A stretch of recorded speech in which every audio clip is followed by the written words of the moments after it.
Το πεπρωμένο σας φέρνει όλο και πιο κοντά. Τι γίνεται? Η συνέχεια από το πρωινό όνειρο? Είσαι η εκλεκτή πολεμίστρια. Έχεις μια πολύ σημαντική αποστολή. Είμαι το αγόρι με τη μάσκα. Εγώ είμαι... Ώστε Sailor Moon, Ο ασημένιος κρίσταλος θα είναι στα χέρια μου. Σε ευχαριστώ για όλο όσα έκανες μέχρι τώρα, Sailor Moon. Τώρα ξέρω τι πρέπει να κάνω. Αν νομίζεις πως θα καταστρέψεις την αγάπη, θα έχεις να κάνεις μαζί μου. Καλώς σας βρήκα λοιπόν, Ισάγγι. Μα δεν τη γνωρίζεις? Όλα τα πρωτοσέλιδα γράφουν. Η σύμμαχος της δικαιοσύνης με την ναυτική στολή.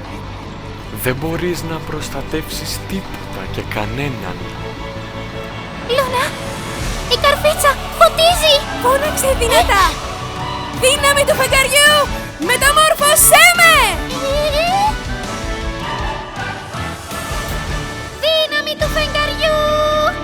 Μεταμόρφωσέ με! Αυτό το Σεπτέμβρη.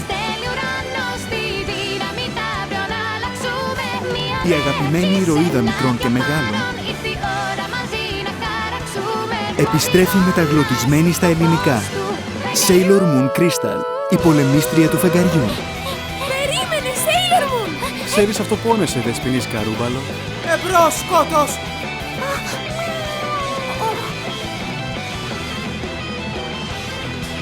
Το φεγγάρι φέρει το μήνυμα της αγάπης.